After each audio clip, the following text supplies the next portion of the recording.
নবী করিম সাল্লাল্লাহু আলাইহি ওয়াসাল্লাম বলেন, কোন মানুষ যদি রাতের বেলা মা বাবাকে খুশি রেখে বিছানায় যায়, বিছানায় যাওয়ার পরে সারা রাত বিছানায় ঘুমিয়েও যদি থাকে, আল্লাহর নবী মুহাম্মদুর রাসূলুল্লাহ সাল্লাল্লাহু আলাইহি ওয়াসাল্লাম বলেন, মা বাবাকে খুশি রেখে বিছানায় যাওয়ার কারণে আল্লাহ রাব্বুল আলামিন জান্নাতের দিক থেকে তার জন্য জান্নাতের দুইটা দরজা খুলে দিয়ে রাখেন। সবাই বলি সুবহানাল্লাহ। আল্লাহর নবী বলেন, আর কোন মানুষ যদি মা বাবার মনে কষ্ট দিয়ে, দুঃখ দিয়ে, মা বাবা কষ্ট পায় এরকমের আচরণ করে বিছানায় যদি ঘুমাতে যায়, আল্লাহর নবী বলেন তার জন্য আল্লাহ রাগান্বিত হয়ে যায়, আর সকাল বেলা সারা রাত তার জন্য জাহান্নামের দিক থেকে দুইটা জাহান্নামের দরজা আল্লাহ তাআলা খুলে দেয়। এই জন্য জান্নাত যদি চাই, আল্লাহর পক্ষ থেকে যদি ক্ষমা প্রাপ্তি হতে চাই, তাহলে মা বাবার সাথে ভালো ব্যবহারের কোনো বিকল্প রাস্তা নাই। মা বাবাই হলো তোমার জান্নাত। নবীজি ডাইরেক্ট বলেছেন, হুমা জান্নাতুকা ওয়া নারুকা। মা বাবা তোমার জন্য জান্নাত, মা বাবা তোমার জন্য জাহান্নাম। এই মা বাবাকে খুশি রাখবে, জান্নাতে যাবে। মা বাবাকে বেজার দিবে, দুঃখ দিবে, কষ্ট দিবে, তোমাকে জাহান্নামে যেতে হবে। এই জন্য বাবাজিরা, ভাইয়েরা, বন্ধুগণ, আল্লাহ রাব্বুল আলামিন মায়ের খেদমতের মাধ্যমে কেমন করে মানুষদেরকে দুনিয়া থেকে জান্নাতের সুসংবাদ দিয়েছেন। কোরআন কারীম, নবী করিম সাল্লাল্লাহু আলাইহি সাল্লাম, নবী রাসূলদের ঘটনার মাধ্যমে অনেক শিক্ষা দিয়েছেন। জামানার নবী হযরতে মূসা আলাইহিস সালাতু ওয়াস সালাম ছিলেন। এই জমিনের বুকে আল্লাহর পক্ষ থেকে অবতারিত নাজিলকৃত বড় বড় আসমানি কিতাব হলো চারখানা। তার ভিতরে একটা কিতাবের নাম হলো তাওরাত। এই তাওরাত কিতাব নবী মূসা নবীর উপরে নাজিল হয়েছিল। মূসা আলাইহিস সালাতু ওয়াস সালাম ছিলেন আল্লাহর পক্ষ থেকে একজন বুজুর্গ, একজন নবী। মূসা আলাইহিস সালাতু ওয়াস সালামকে আল্লাহ পাওয়ার দিয়েছিলেন। মূসা আলাইহিস সালাতু ওয়াস সালাম আল্লাহ রাব্বুল আলামিনের সাথে ডাইরেক্ট কথা বলতে পারতেন। তিনি দাঁড়িয়ে আল্লাহ রাব্বুল আলামিনকে ডাক দিলে পরেই কোনো মাধ্যম লাগতো না, কোনো ফেরেশতা লাগতো না।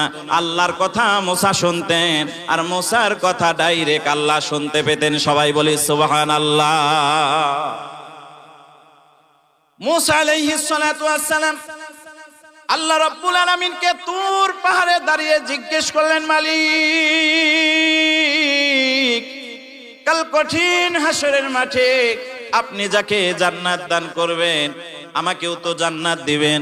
আমার মনের ভিতরে তামান্না, আমার মনের ভিতরে জানতে ইচ্ছা করেছে, কাল কঠিন হাসরের মাঠে আপনি কার সাথে আমাকে জান্নাতে দিবেন? জান্নাতের ভিতরে আমার কে সাথী হবে, সহপাঠী হবে? পাশাপাশি কার সিট থাকবে জান্নাতের ভিতরে? আমার পাশের জান্নাতে কে থাকবে? প্রতিবেশীর সাথে তো দুনিয়ায় একটু সম্পর্ক হলে ভালো হতো। দুনিয়ার জমিনে যদি আমার জান্নাতের সাথীকে আমি দেখতে পেতাম, তাহলে অন্তরের ভিতরে শান্তি লাগতো, তৃপ্তি লাগতো। সবাই বলি সুবহানাল্লাহ। আল্লাহ বললেন, ঠিক আছে, যদি দুনিয়ার জমিনে তুমি তোমার জান্নাতের সাথী দেখতে চাও, তাহলে তোমাকে আমি একটা ঠিকানা দিয়ে দিলাম, অমুক বাজারে চলে যাও। ওই বাজারে গিয়ে দেখবে যে ওই গাছের নিচে একজন গোশত বিক্রেতা করতেছে, কসাই। ওই কসাই লোকটা হবে তোমার জান্নাতের সাথী। সবাই বলি সুবহানাল্লাহ। মূসা নবী আশ্চর্য হয়ে গেল, আল্লাহ আমাকে এত বড় আপনি নবুয়তের খেতাব দিলেন, আমার সাথে আপনি ডাইরেক্ট কথা বলেন, তুর পাহাড়ে গিয়ে আপনার সাথে কথা বলি, আর আপনি আমাকে এই রকমের একটা কসাইয়ের সাথে জান্নাতে দিবেন। আল্লাহ, তাহলে সেই মানুষটা কি এমন আমল করছে আমি জানতে চাই। আল্লাহ বললেন, অ্যাড্রেস দিয়ে দিলাম, ঠিকানা দিয়ে দিলাম, চলে যাও, ওই বাজারে গিয়ে সেই কসাইয়ের সাথে দেখা সাক্ষাৎ করো, তারপরে তার বাড়িতে মেহমান হও, কি আমলের জন্য তাকে আমি জান্নাত দিয়েছি নিজে চোখে যায় দেখে আসো। সবাই বলি সুবহানাল্লাহ। তাহলে এইটা জানার দরকার আছে না নাই? মূসা নবীর জন্য তো জানা ফরজ হয়ে গেছে। তার চিন্তায় আর ঘুম আসে না। এবার তিনি সকালবেলা ঘুম থেকে উঠে অ্যাড্রেস নিয়ে রওনা দিলেন সেই বাজারের দিকে। মূসা আলাইহিস সালাতু ওয়াস সালাম আল্লাহর দেওয়া ঠিকানা মোতাবেক রওনা দিলেন বাজারের দিকে। যেতে যেতে যেতে যেতে যেতে যেতে সেই জায়গায় পৌঁছে গেলেন। গিয়ে দেখতে পেলেন সেই জায়গায় একজন কসাই, আল্লাহ তাআলা যেই চেহারার বর্ণনা দিয়েছেন, ওই চেহারা বিশিষ্ট একজন কসাই সেই জায়গায় বসে বসে বসে বসে গোশত কাটতেছেন, বিক্রি করছেন। মূসা আলাইহিস সালাতু ওয়াস সালাম ওই পাশের একটা টেবিলের উপরে, বেঞ্চের উপরে তিনি বসে রইলেন। কতক্ষণ পরে তার গোশত বিক্রয় করা শেষ হয়ে যায়। এবার নবী মুসা আলাইহিস সালাতু ওয়াস সালাম বসে